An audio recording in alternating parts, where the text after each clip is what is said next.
Visų pirma, kai aš tik tai sumaniau rašyti čia tokį vadovėlį, tai leidykloje man pasakė, kad Vokietijoje iš tikrųjų dabar tendencija yra iš viso Europos Sąjungoje, bet pagrindė Vokietijoje, kad grįžtama prie spausdintų informatikos dalyko, spausdintų vadovėlių. Ir iš tikrųjų aš šiandien paklausiau savo pagalbininko, reiškia, iš dirbtinio intelekto, taip, ir, žodžiu, jisai man iš tikrųjų atsakė, kad taip, yra tokia tendencija, dėl šitokių dalykų, ekranų nuovargio, geresnis suvokimas yra iš spausdintos versijos, pasiekiamumas. Trumpai apie tai, kuo aš vadovaujausi rašydama tą vadovėlį. Tai aš paėmiau siūlomą teminį, ilgalaikį teminį planavimą ir 9 klasiai ir sugrupavau tas temas, išėjo 4 tokios didelios temos, pavadinau skyriais. Taip, tai yra saugus elgesys dirbant kompiuteriu, pats didžiausias, tai algoritmai ir programavimas, ir po to techninė programinė įranga ir elektroninės paslaugos. Taip, tai čia jūs dabar matote detalizaciją ir 30% mokytojo nuožiūrai paliktų temų yra išryškintos, čia žalia spalva. Taip, ir kompetencijos, iš kurių reikėtų pasirinkti pamokai iki 2, taip, čia irgi yra surašytos. Dabar dėl struktūrinių dalių vadovėlio. Tai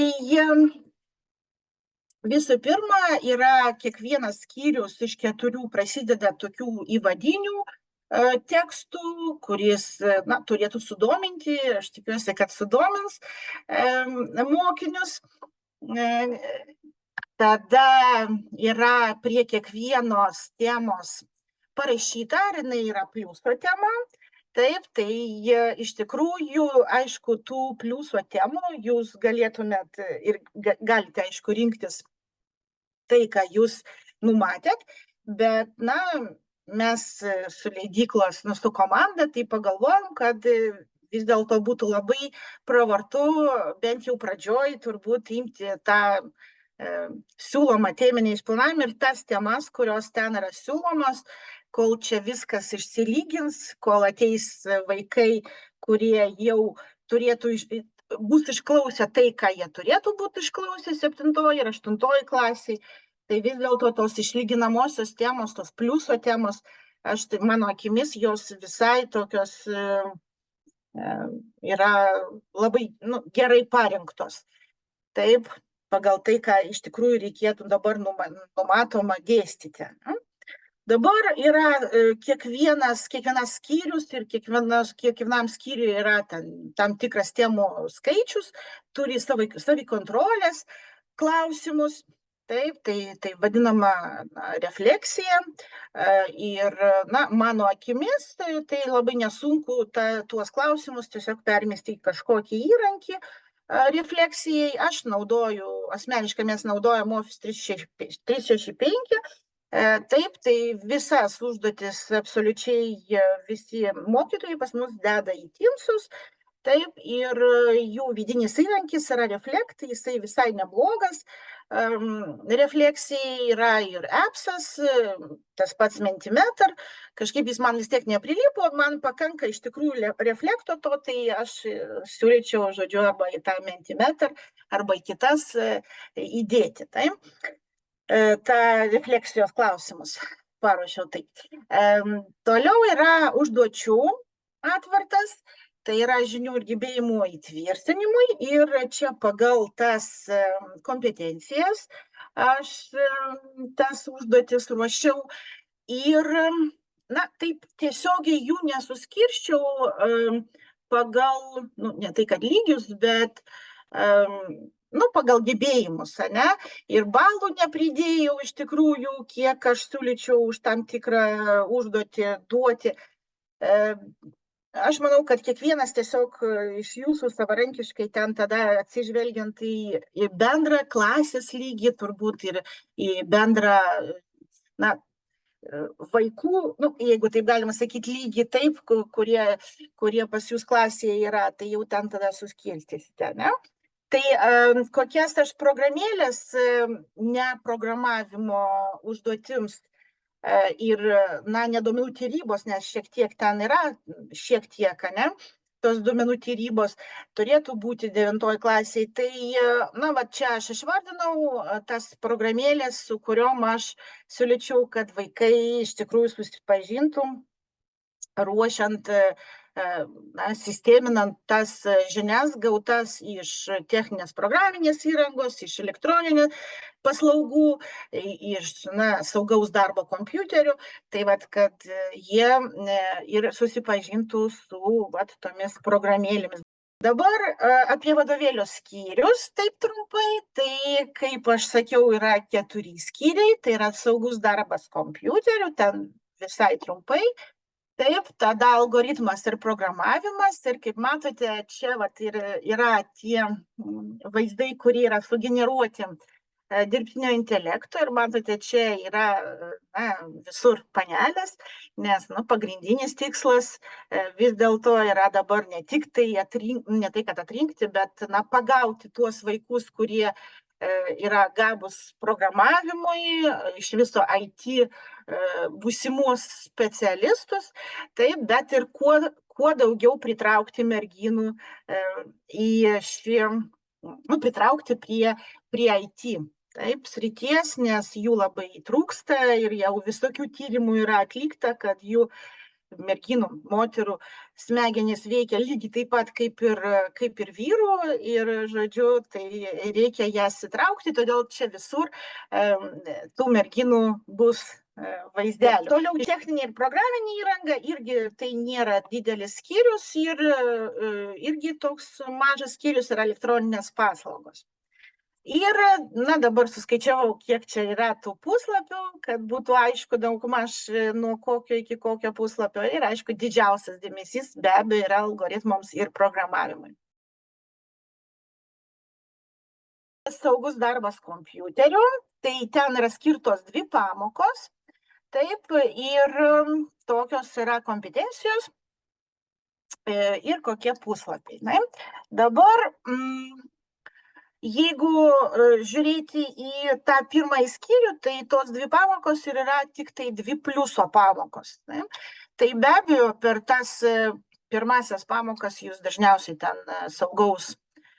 pravedat saugaus elgesio instruktažą, taip, supažindinat su vertinimo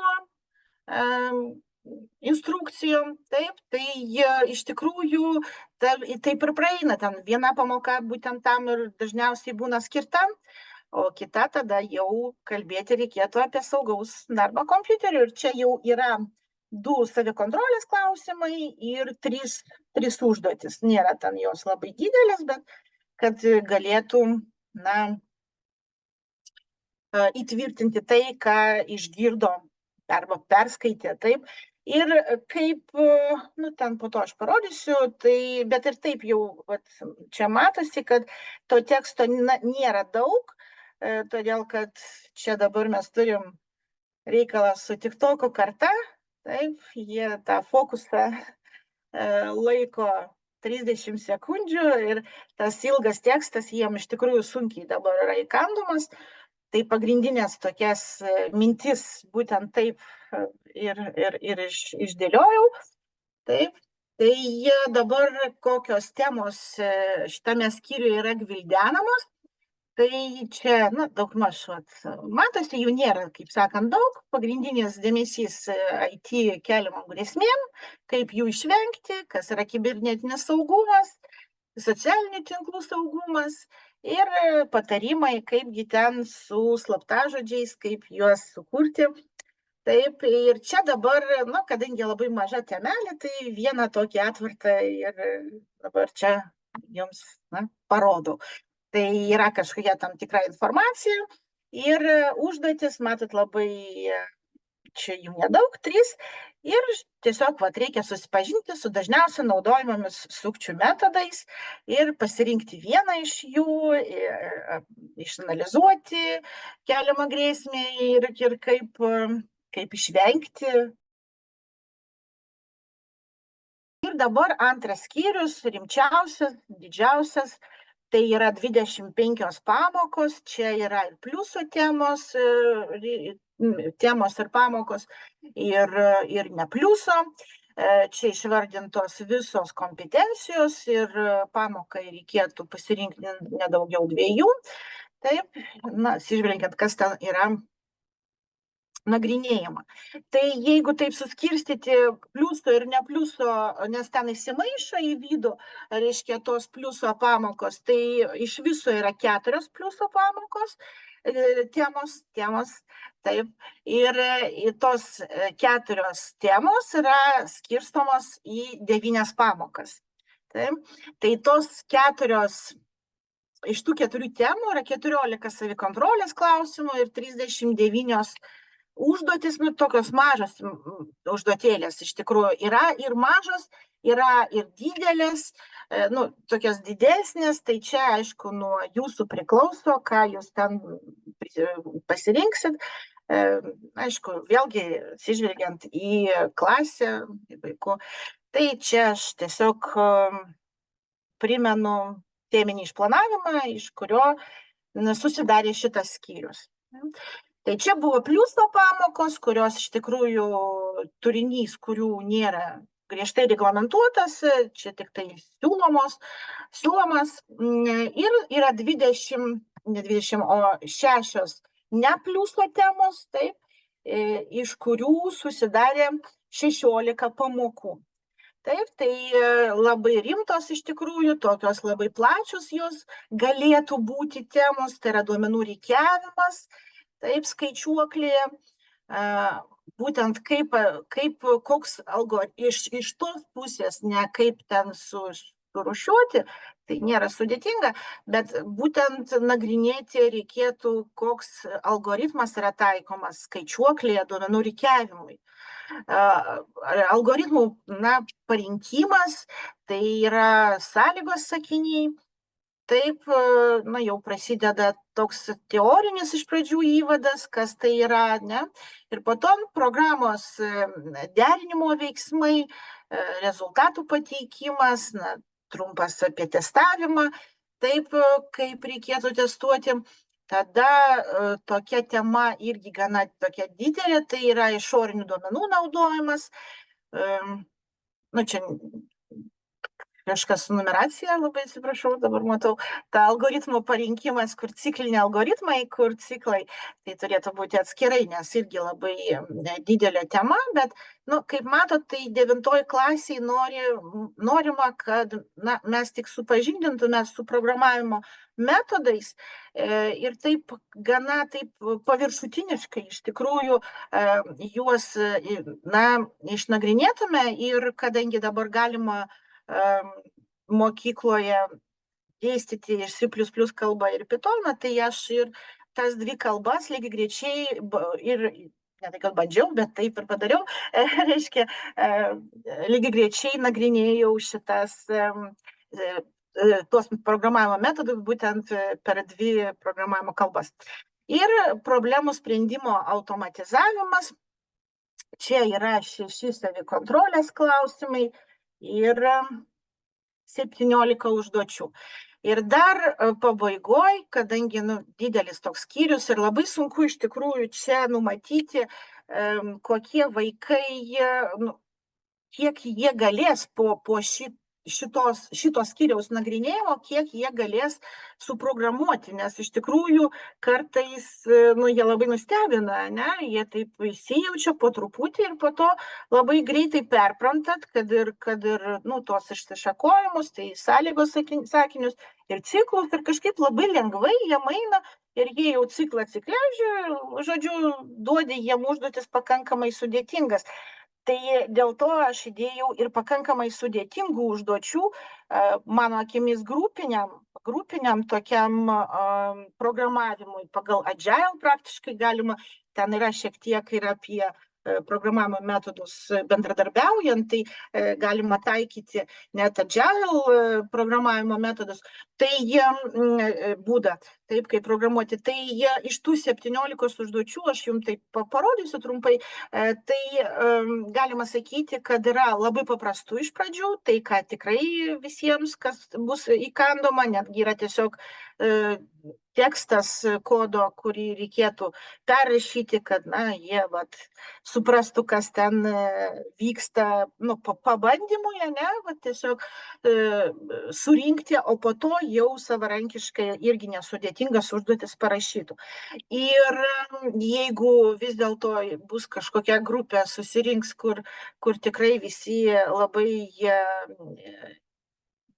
daug padirbės prie programavimo ir tokį pažangą padarys, tai ten yra ir toks, savarankiškas arba kontrolinis darbas, nes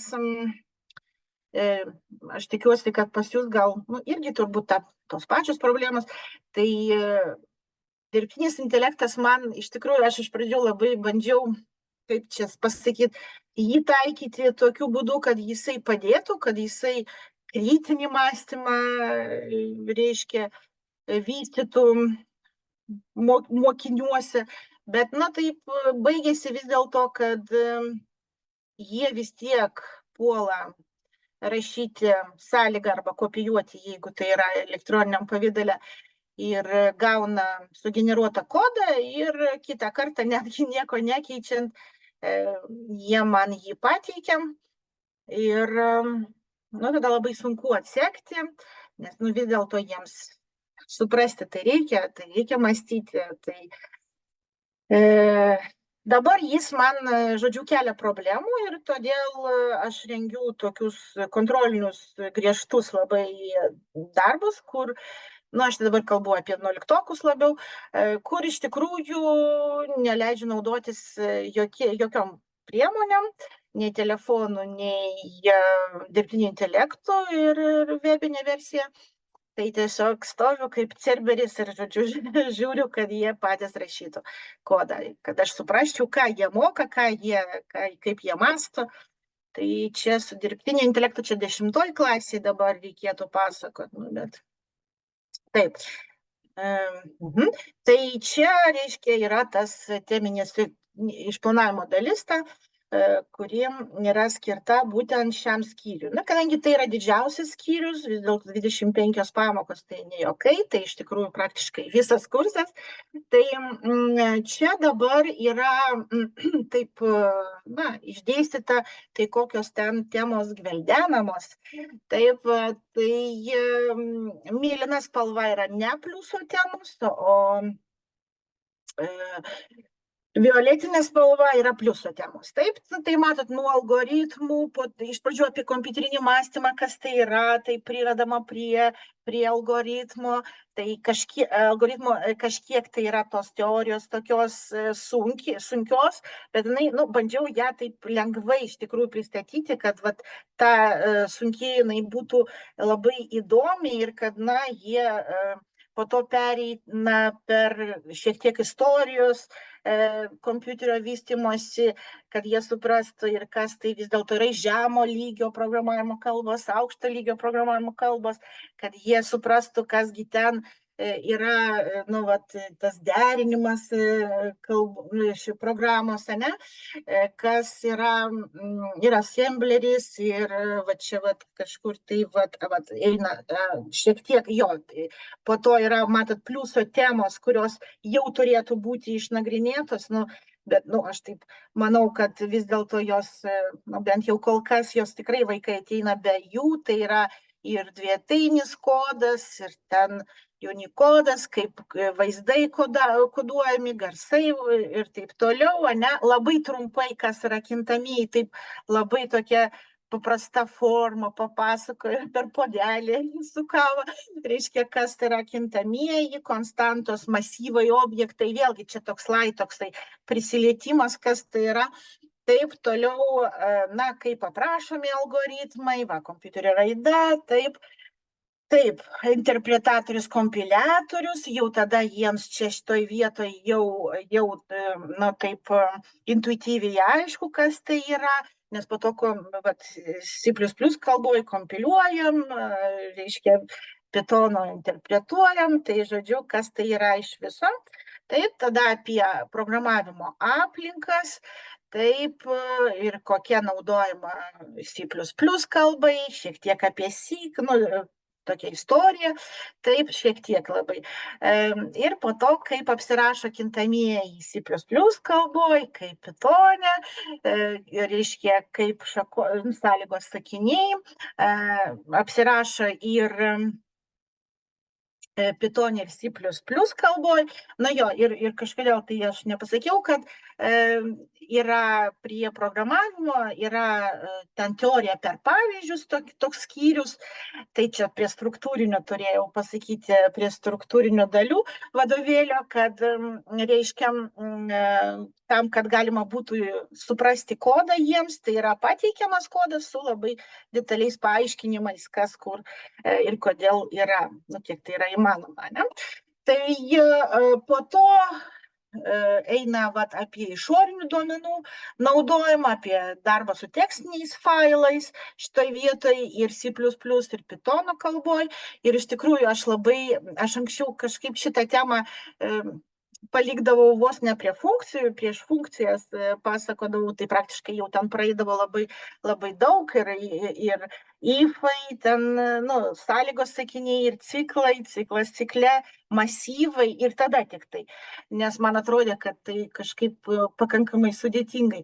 Ir dabar, vat, kai aš pabandžiau parodyti, galvojau, kad čia devintokai dabar sakys, bet jeigu jie nežino, kad tai yra kažkas labai sudėtingo, jie tai priima labai natūraliai ir paprastai, bent jau man tai pasisekė, jie taip išgirdo, sako, va taip reikia, okei, tai reiškia mes ne į konsolę išvedam duomenis, o į tekstinį failą. Okei, ir viskas kaip apsirašo ir pabandėm. Ir eina toliau. Kažkaip tai taip mane labai nustebino. Gerai, tai žodžiu, taip, čia ciklai po to. Ir po to eina kalba apie programinės įrangos kūrėjo darbą. Tai yra kokie būdai, kokie modeliai programinės įrangos kūrimo.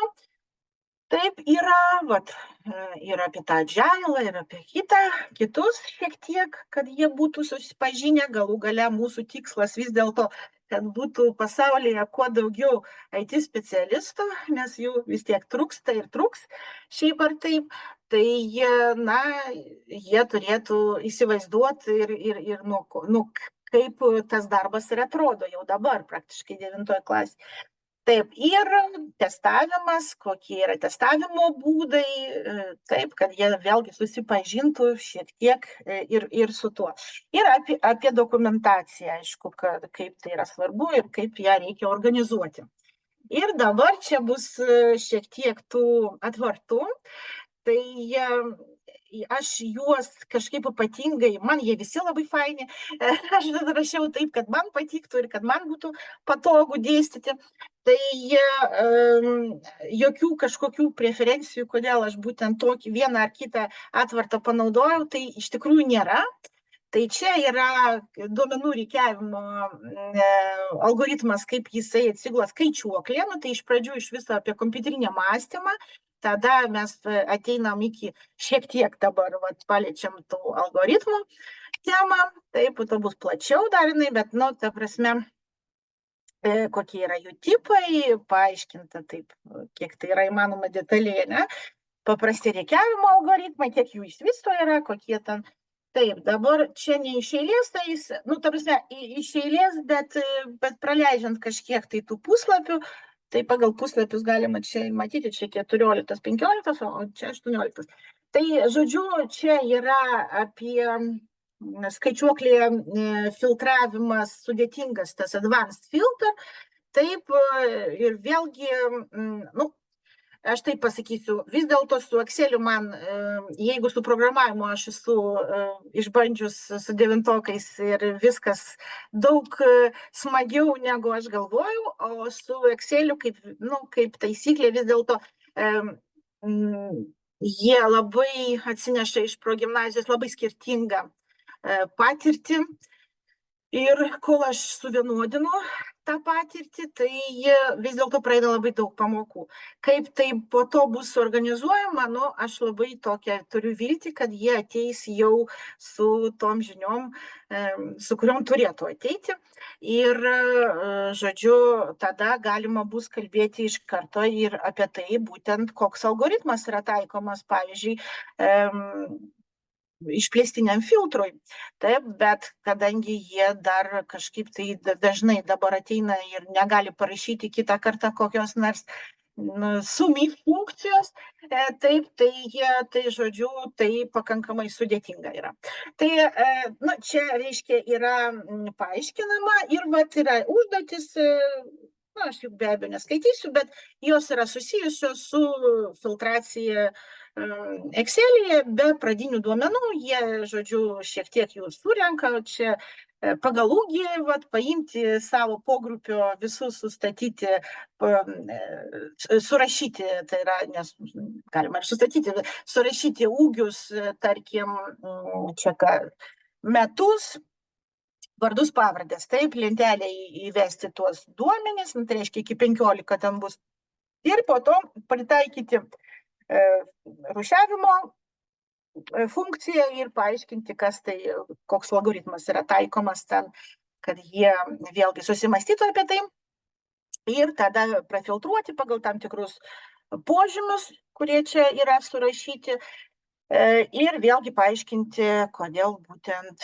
toks būdas, toks algoritmas yra taikomas.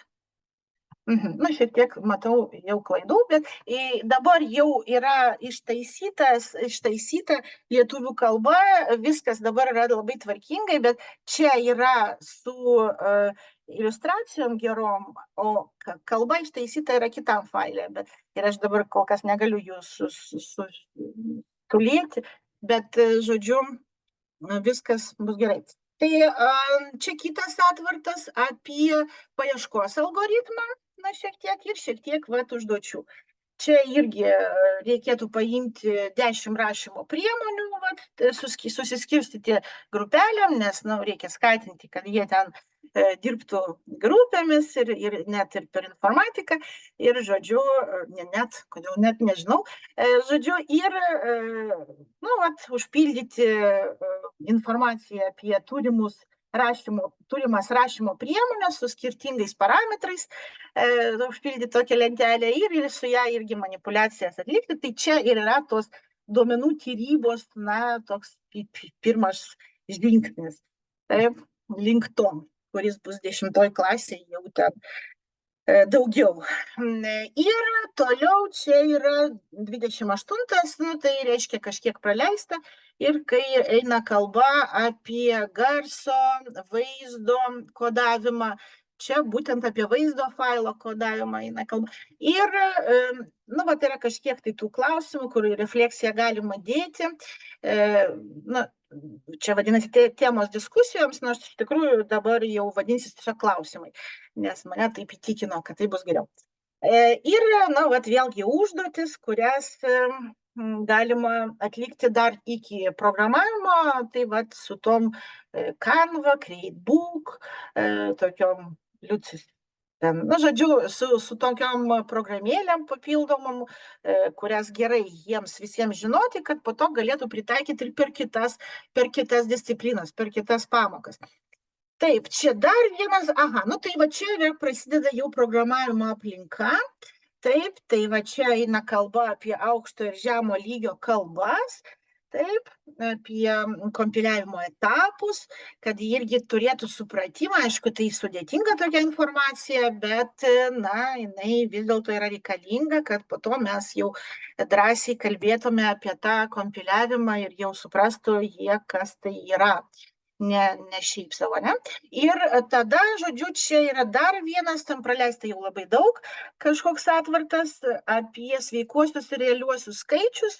Čia būtent C++ kalboj, kai tai atsigula, taip, pavyzdžiai, taip, kodo, ir va čia va yra užduotis, kur, refleksijos klausimai, ir užduotis, kur yra duotas kodas ir tiesiog jie surenka va čia su Pythonu, čia surenka su C++ tam, toj aplinkoj, kuri pas jūs naudojama per informatikos pamokas.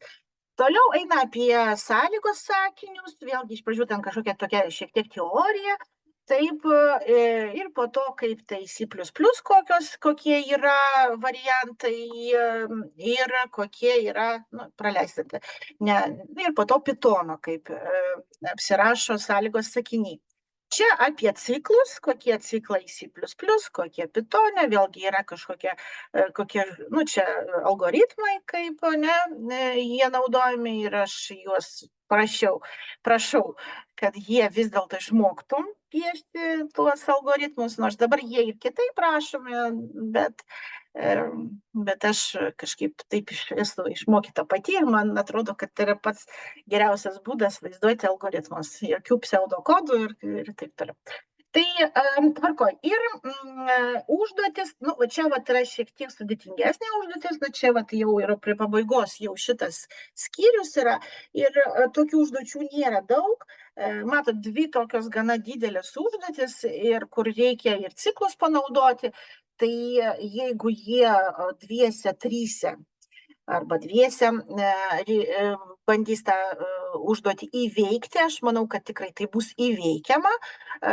Ir to pat, kaip aš jau minėjau, Agile man patinka jisai, tas būdas programuoti, kai iš pradžių vienas suprogramuoja, kitas sėdi žiūri, stebi, kad nebūtų klaidų, tada pasikeičia ir, žodžiu, tokiu būdu jie daug efektyviau mokosi.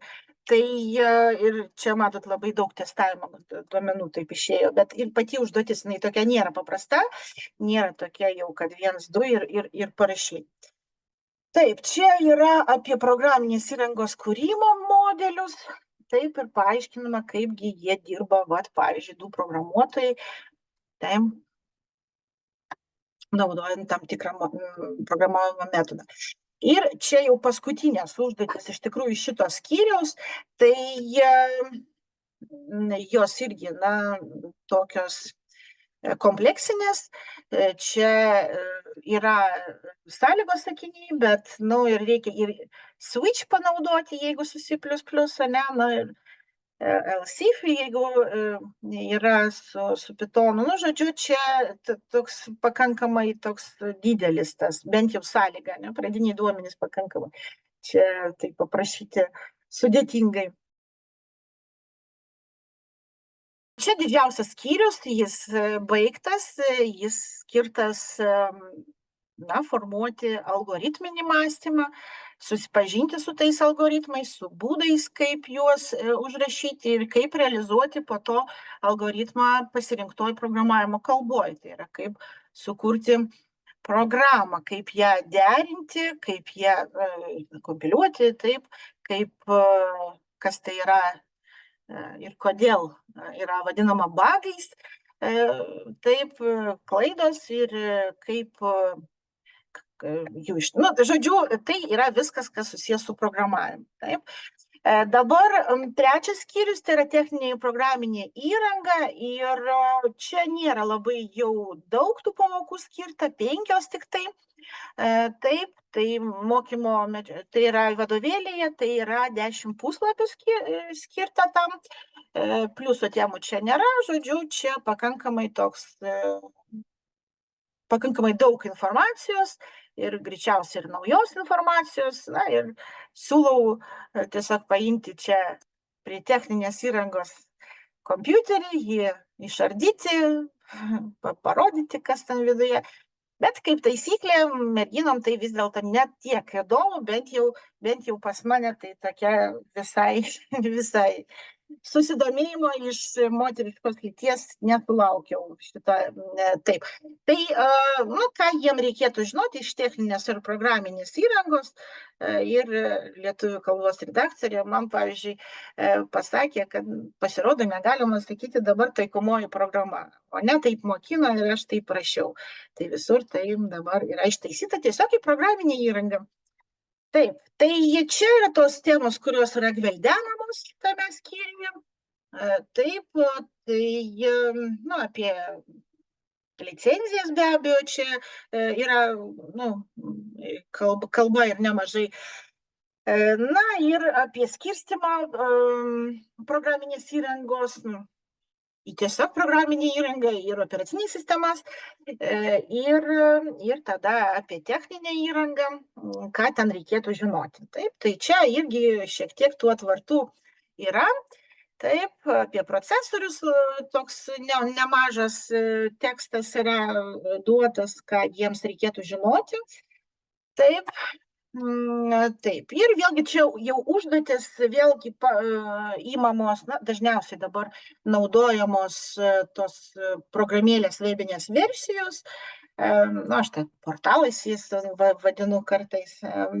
Jo, tai kad jie vėlgi susipažintų ir galėtų naudoti per kitas pamokas. Taip, nu tai čia dabar vadinsis ne kompiuteriai su kitais, o kompiuteris langas, nu, žodžiu, į kažką langas į ateitį. Į pasaulį, atsiprašau labai. Taip, nu, tiesiog dabar atėjo, prisiminiau, kad pakeitė. Taip, tai jo, apie paieškos sistemas ir kaip reikėtų rašyti ten užklausus ir taip toliau. Ir paskutinis skyrius, tai yra elektroninės paslaugos. Čia yra skiriama 3 pamokos tik tai. Ir, nu, ir čia taip grubiai ir yra elektroninės paslaugos tik tai. Taip, yra 2 užduotėlės. Ir kokios čia temos yra gvildenamos, tai yra apie internetinės skaitmeninės tapatybės, apie profilius, kuriuos naudojama, kaip būti, reiškia, skaitmeninių piliečių, taip, kas yra skaitmeninė nuosavybė, kas yra melagienos, taip, na, čia netgi pridėjau informaciją, reiškia, apie žalingo turinio filtravimo mokykloje ir kokie aktai tai reglamentuoja, kad jie žinotų. Vat, apie sukčiavimą elektroniniai erdvėj, elektroninių paslaugų, kokios yra rūšis, nu, ir apie elektroninius vartus valdžios, ką jie turėtų žinoti. Ir vienas turbūt atvartas čia parodytas apie elektroninės paslaugas. Taip, apie tapatybės. Net 2 atvartai vis dėlto labai patiko, matomai man. Vat.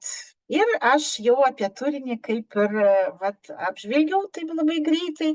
Ir vėlgi mano elektroninis paštas, jeigu kažkas norės parašyti, tai būsiu laiminga. Rašykit.